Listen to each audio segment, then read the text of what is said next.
Assalamualaikum warahmatullahi wabarakatuh. Waalaikumsalam warahmatullahi wabarakatuh. Terima kasih kepada teman-teman sekalian yang sudah hadir pada Zoom di pagi hari ini.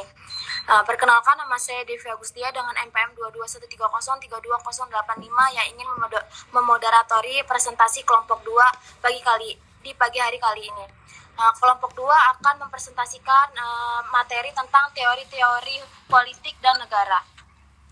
Kita langsung saja ke presentasi pertama. Materi pertama yaitu latar belakang politik yang akan disampaikan oleh Anisatul Muftaidah. Kepada Anisatul dipersilakan. Baik, terima kasih moderator yang telah memberikan kesempatan kepada saya. Izin memperkenalkan, nama Anisatul Mustafidah, NPM 22630320001.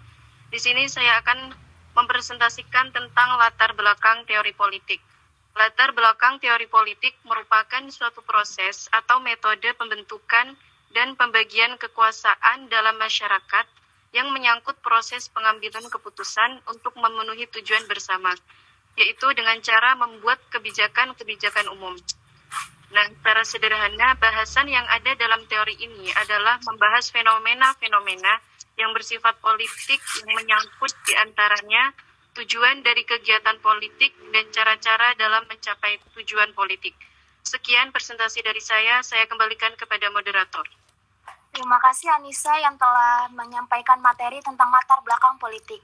Kita next ke materi selanjutnya. Materi selanjutnya itu kita akan membahas apa sih itu politik. Apa sih itu politik itu akan disampaikan oleh rekan kita yaitu Rifda. Kepada Rifda dipersilakan. Baik, terima kasih kepada moderator yang telah memberikan kesempatan. Di sini saya akan menyampaikan apa sih politik itu. Teori politik berasal dari dua sukukata, yakni yang pertama teori dan politik. Teori dapat diartikan sebagai cara, model, kerangka pikiran, ataupun pendapat yang dikemukakan oleh seseorang sebagai keterangan mengenai suatu peristiwa.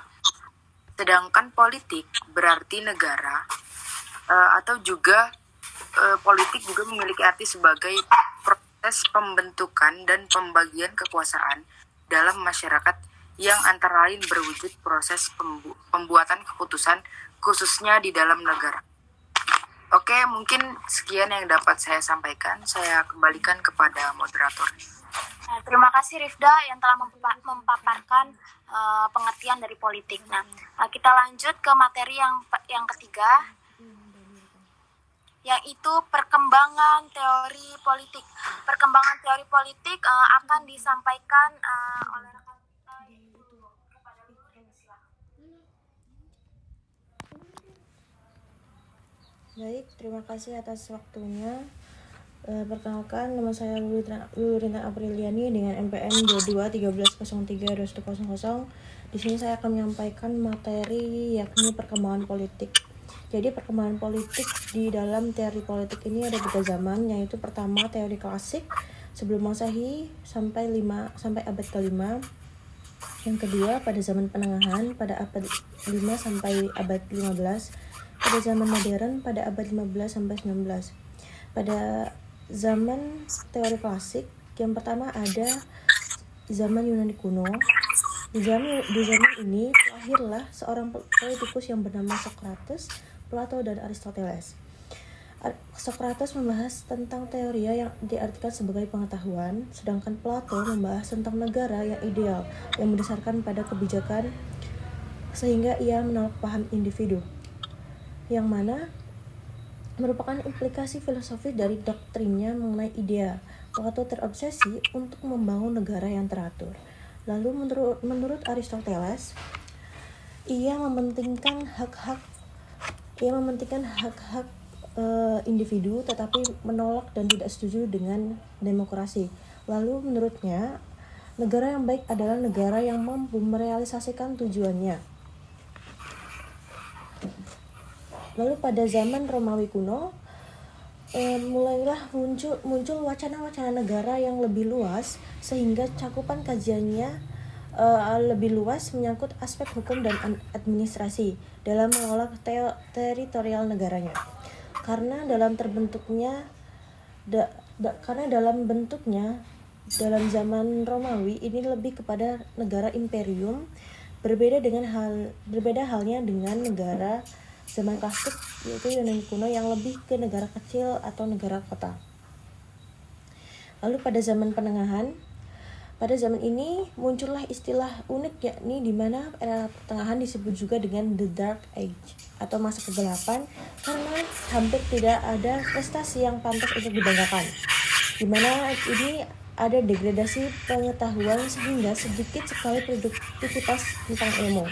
Pada zaman abad klasik, di mana aspek akal atau reason sama kedudukannya dengan iman.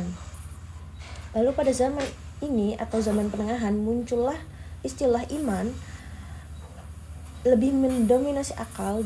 Dengan ini terjadilah degradasi ilmu. Lalu pada zaman modern, pada masa ini banyak bermunculan ilmuwan yang terkenal akan teorinya, yakni seperti Thomas Hobbes, John Locke, dan yang paling kita ketahui akan politiknya dan sering kita dengar yaitu Trias Politica yang disampaikan oleh Montesquieu. Thomas Hobbes mengemukakan bahwasanya teori politik state of nature, yakni manusia yang satu menjadi lawan terhadap manusia lain sehingga memiliki sifat bersaing dan membela diri sehingga ingin dihormati. Lalu John Locke mengemukakan tentang teorinya, yakni hak alamiah yaitu hak hidup, hak kebebasan dan kemerdekaan, serta hak untuk memiliki sesuatu. Sedangkan Montesquieu yaitu yang terkenal dengan teorinya mengenai negara hukum yang berlandaskan dengan teori demokrasi dalam sistem politik yang menekankan adanya keseimbangan terhadap mekanisme pembagian dan pelaksanaan kekuasaan. Terima kasih. Saya kembalikan ke moderator. Baik, terima kasih atas pemaparan materi perkembangan teori politik yang telah disampaikan oleh Lulu Ritan Apriani. Nah, next ke pembahasan selanjutnya. Pembahasan yang selanjutnya adalah mengenai kontribusi ilmuwan pada teori-teori politik yang akan disampaikan Maelinda. Kepada Maelinda dipersilakan.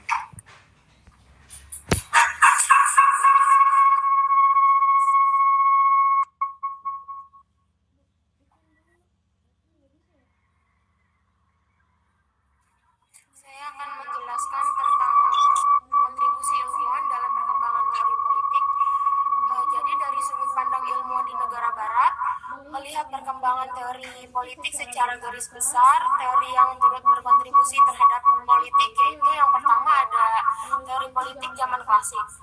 Dalam teori konsep ini dinyatakan Plato bahwa masyarakat yang ideal atau aman sejahtera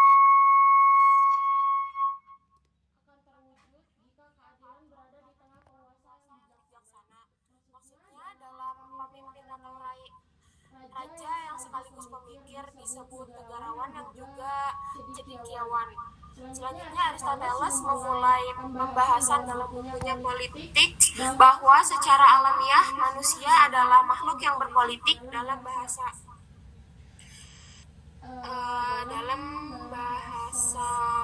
aslinya yaitu Latin atau Yunani disebut zon politikon, dan dalam bahasa Inggris disebut man is by nature, politik animal. Yang dimaksud Aristoteles adalah politik merupakan hakikat keberadaan manusia dalam bermasyarakat.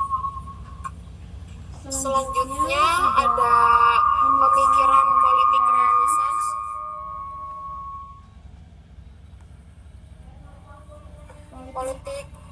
Pemikiran Renaissance.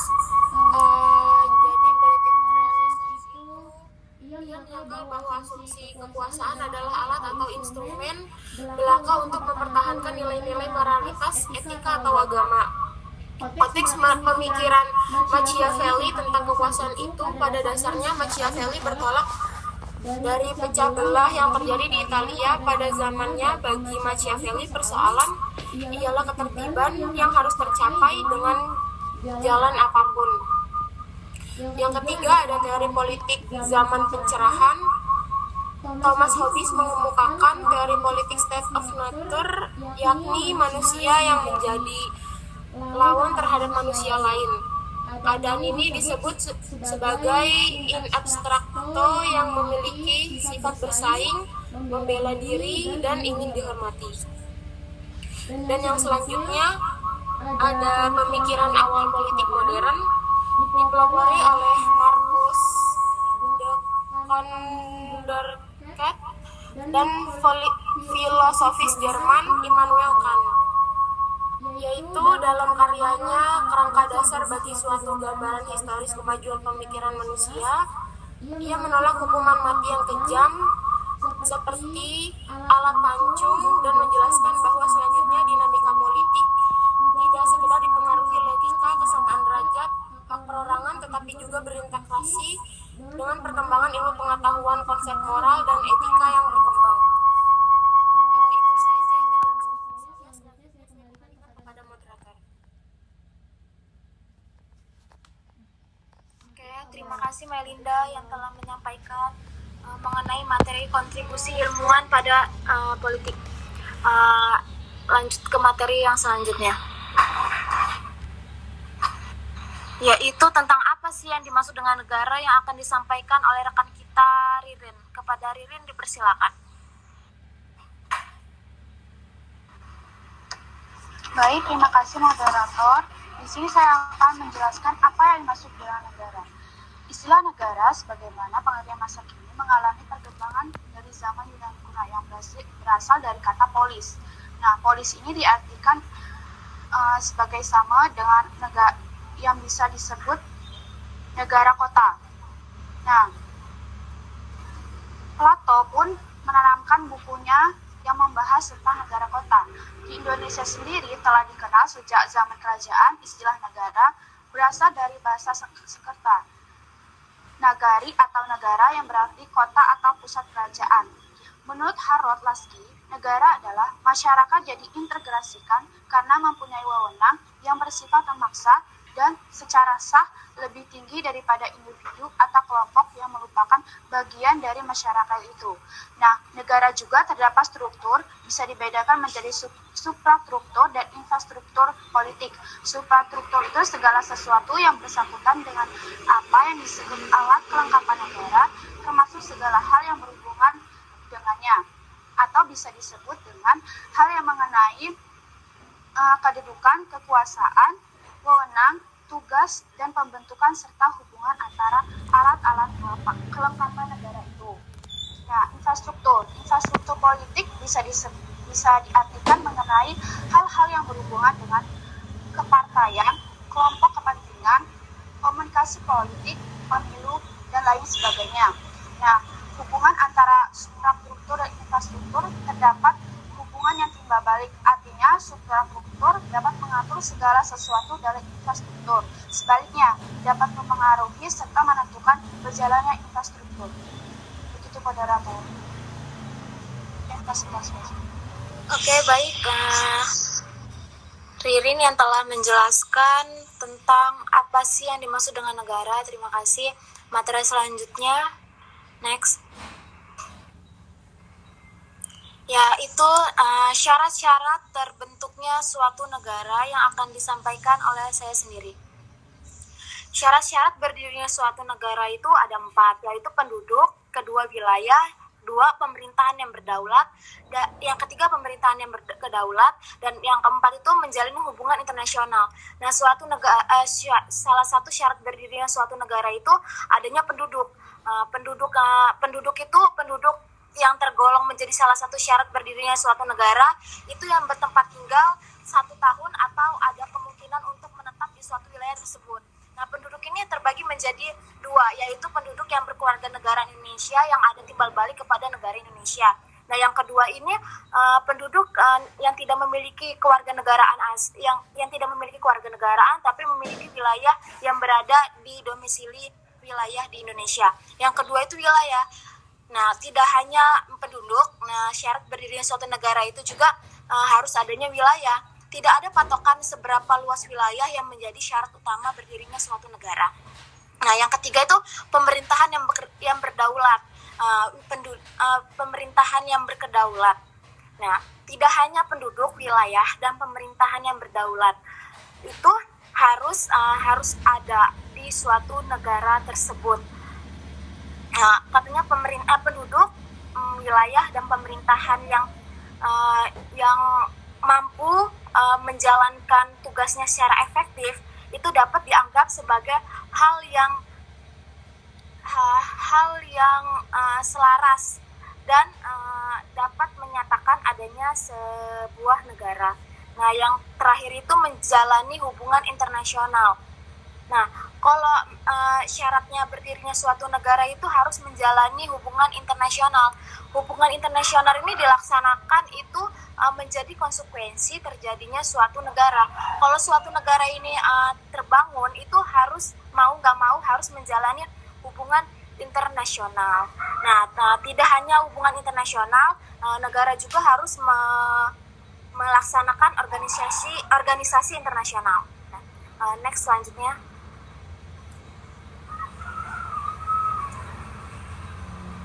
Asal-usul negara itu ada 3. Asal mula terjadinya negara secara faktual atau kenyataan. Nah, ini asal mula terjadinya negara itu secara kenyataan dan fakta. Yang kedua itu asal mula terjadinya negara secara teoritis. Asal mula terbentuknya negara itu berdasarkan teori-teori hukum. Nah, yang ketiga asal mula terjadinya negara berdasarkan proses pertumbuhan. Proses pertumbuhan itu terjadinya perpecahan antara kerajaan gitu. Asal mula pertumbuhan. Nah, itu saja yang dapat saya sampaikan. Next ke pembahasan selanjutnya.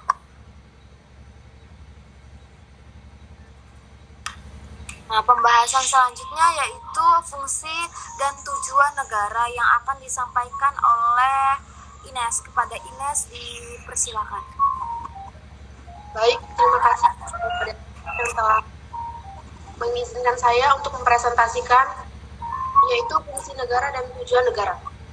Fungsi negara memiliki fungsi mencakup 4 hal, yaitu fungsi kemakmuran dan kesejahteraan. Suatu negara dibentuk dengan tujuan untuk menciptakan kemakmuran rakyat. Yang kedua, fungsi keadilan. Negara haruslah bisa menjamin keadilan bagi seluruh rakyat warganya, yaitu dengan tidak membeda-bedakan suku, agama, ras, dan kepercayaan antar golongan. Yang ketiga, fungsi pertahanan. Fungsi pertahanan adalah salah satu hal untuk melangsungkan kehidupan sebuah negara. Yang keempat, fungsi keamanan dan ketertiban. Stabilitas negara yang kondusif harus terlaksana dengan program-program pembangunan. Selain itu, keamanan dan ketertiban diharapkan dapat mencegah bentrokan-bentrokan dan pertikaian yang terjadi antar manusia. Selanjutnya yaitu tujuan negara. Bagi Niccolo Machiavelli adalah untuk memupuk kekuasaan untuk mencapai kemakmuran rakyat, pemerintahan, atau raja. Sebagai teknik memupuk dan menggunakan kekuasaan. Dalam cara memupuk kekuasaan raja dapat menghalalkan segala cara. Tujuan negara ini menjadi pedoman bagaimana negara itu disusun, serta bagaimana kehidupan rakyat diatur keberadaan negaranya. Terima kasih, mungkin itu saja yang dapat saya sampaikan. Saya kembalikan kepada moderator. Terima kasih Ines yang telah menjelaskan dan memaparkan materi tentang fungsi dan tujuan negara. Nah, selesai sudah presentasi kelompok 2 di pagi hari ini mengenai teori-teori politik dan negara. Kepada rekan-rekan sekalian yang ingin menanyakan tentang materi-materi yang telah dipaparkan oleh pemateri, dipersilakan tunjuk tangan.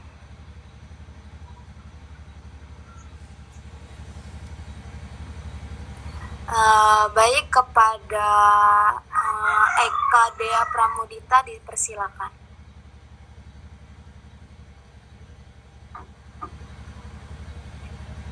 Baik, sebelumnya izin memperkenalkan diri, nama saya Eka Dea Pramudita dengan NPM 2213032094. Di sini saya ingin bertanya, apakah pengakuan dari negara lain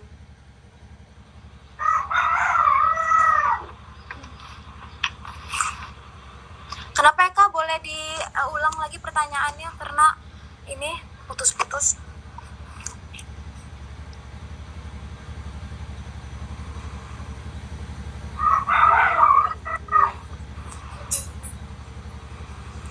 Eka,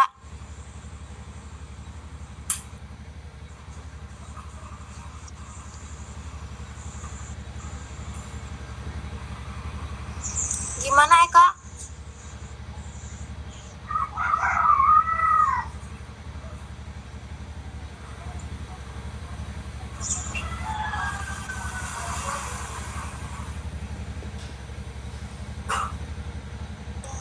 Oke, mungkin Eka lagi terkendala sinyal. Dilanjutkan pada ini ya, pertanyaan yang lain ya. Kepada M. Rafli Ferdiansyah dipersilakan. Ya, terima kasih. Assalamualaikum warahmatullahi wabarakatuh. Waalaikumsalam warahmatullahi wabarakatuh. Izin memperkenalkan diri, nama M. Rafli Ferdiansyah, NPM 225-303-2005. Saya ingin bertanya tentang politik. Menurut kalian nih, politik itu apa sih? Dan di keseharian kalian yang sabar lupa juga. Yang berkaitan dengan politik gitu. Ya, yang berkaitan dengan politik. Di kesehari-harian ya. Ya. Udah itu aja. Itu aja. Terima kasih. Terima kasih Rafli yang telah mempaparkan pertanyaannya. Selanjutnya kepada Dewi dipersilakan. Terima kasih moderator. Perkenalkan, nama saya Dewi Rahayu, MPM 2213032101. Tadi kan sudah dipaparkan ya terkait dengan teori-teori politik. Nah, pertanyaan saya itu bagaimana sih teori-teori politik tersebut terbentuk dan dapat berkembang seperti sekarang ini? Terima kasih. Terima kasih. Tersebut dapat berkembang ya? Ya, bagaimana teori-teori politik tersebut terbentuk dan dapat berkembang seperti sekarang ini? Oke, terima kasih Dewi yang telah menyampaikan pertanyaannya. Yang ini pertanyaan terakhir ya. Kepada tadi itu yang pertama Yudida ya. Kepada Yudida dipersilakan. Yang kalian ketahui lah dari pikiran kalian sendiri ya, bukan dari mana, dari internet bukan ya. Oke, pertanyaan dari Amrafi akan dijawab sama Anisatul Muftaidah. Kepada Anisatu silakan dijawab. Baik, di sini saya akan menjawab pertanyaan dari Rafli yang pertanyaannya, menurut kalian politik itu apa yang berkaitan dengan politik dalam kehidupan sehari-hari? Jawabannya adalah politik adalah proses pembentukan dalam masyarakat yang menyangkut proses pengambilan keputusan dalam rangka memenuhi atau untuk mencapai tujuan bersama. Seperti kalau di desa pemilihan calon ketua RT, kalau di kampus sendiri seperti pemilihan ketua BEM. Seperti itu. Dan saya ingin menambahkan sedikit tentang contoh politik yang kita laksanakan dalam kehidupan sehari-hari. Nah, yaitu dalam bermusyawarah itu kita menerapkan sistem politik gitu. Kalau bermusyawarah itu, terus itu yang kedua itu pemilihan ketua OSIS. Itu doang. Dah, terima kasih. Bagaimana kepada Rafli, apakah puas dengan jawabannya atau akan mau ditambahkan dengan yang lain? Jadi menurut kalian politik itu adalah pemilihan lah ya?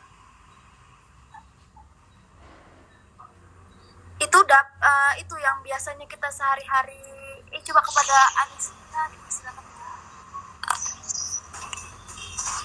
Izin menambahkan moderator. Oke, Ririn.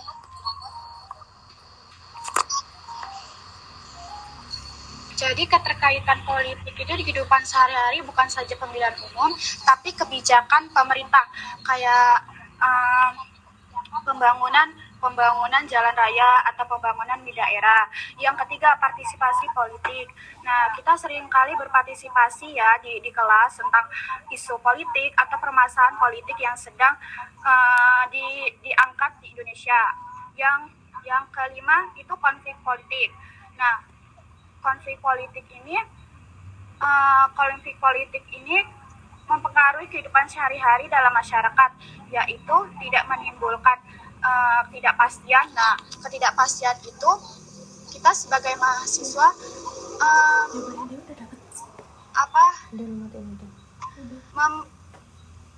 mempresentasikan di kelas dan memecahkan masalahnya itu bersama, bagaimana jalan tengahnya dan urgensi hukumnya seperti apa, begitu moderator. Pertama sebagai dasar norma. Oke, baik, terima kasih Ririn yang telah menambahkan. Kepada M. Rafli, apakah sudah terjawab pertanyaannya? Sudah terserah itu. Sudah. Terima kasih ya. Terima kasih. Pertanyaan kedua yaitu Izin. Nambahin aja kita. Oke. Menambahkan kepada Dinda yang ingin menambahkan, silakan. Izin sebelumnya, tadi kan sudah dijelaskan oleh Devi dan Ririn, terus ditambahkan lagi oleh Lulu ya? Anissa. Enggak. Sama Anissa. Nah, tadi kan sudah dijelaskan dan sudah dimengerti juga kan oleh Rafli ya. Nah, pertanyaan saya itu untuk Rafli. Apakah politik sudah sangat mempengaruhi hidup Anda untuk saat ini? Kalau politik sudah mempengaruhi hidup saya kira sudah. Mengapa, bisa dijelaskan? Karena dari contoh kecil aja ya. Karena menurut saya juga politik itu adalah kekuasaan. Sepertinya contohnya saya dosen nih di kelas. Dosen menyuruh saya menjawab pertanyaan dia. Itu kan diwajib. Mau tidak mau kita harus menjawab pertanyaan dia. Dan apa unsur kalau kita tidak mau juga kan kita tidak bisa untuk tidak menjawab. Karena ada unsur kekuasaan situ, karena dia adalah dosen dan kita sebagai mahasiswa yang ada di, ya bahasa saya ya, ada di bawah dia gitu, Din. Oke, jadi seperti pemilu, misalkan pemilihan organisasi di kampus itu belum termasuk dalam mempengaruhi politik di hidup Anda sendiri gitu. Ya termasuk juga, kan itu kan contoh kecil dari saya, menurut saya sendiri. Oke, terima kasih. Ya, jadi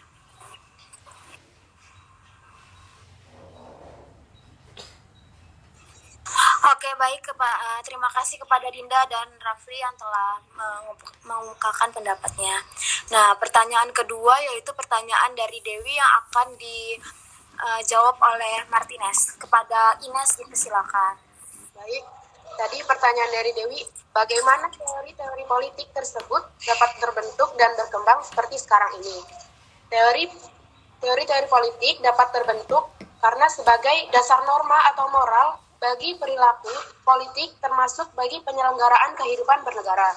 Yang kedua, sebagai alat analisis fenomena-fenomena kejadian kehidupan bernegara yang sedang terjadi seperti sekarang ini. Nah, jadi proses terbentuknya teori-teori politik adalah seperti itu. Terima kasih, saya kembalikan kepada moderator. Baik, terima kasih Ines yang telah menjawab pertanyaan dari Dewi. Untuk Dewi, gimana? Apakah dimengerti jawaban dari Ines atau membutuhkan penambahan jawaban? Tebal dan luas dari sudut kajian nanti. Terima kasih kepada Martinez. Baik, terima kasih. Ya, selesai. Sudah kan, nggak ada pertanyaan lagi ya? Waktunya juga udah singkat ya, Kak?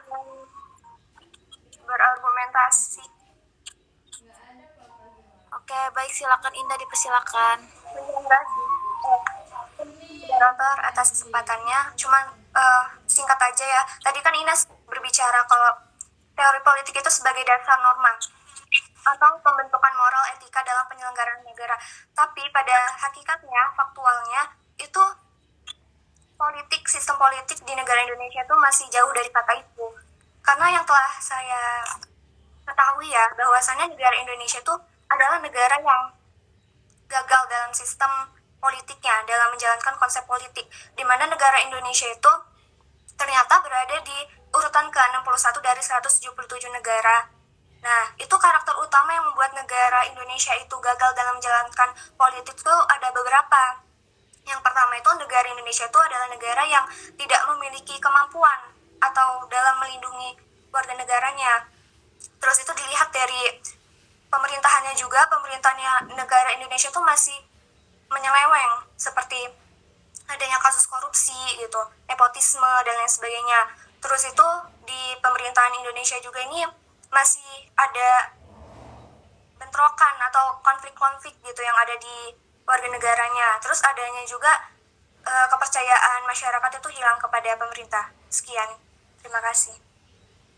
Baik, kepada Indah, terima kasih yang telah menyampaikan urgensinya tentang politik di Indonesia. Sudah ya, selesai sudah presentasi kelompok 2. Kurang lebihnya mohon maaf, saya ucapkan terima kasih. Wassalamualaikum warahmatullahi wabarakatuh.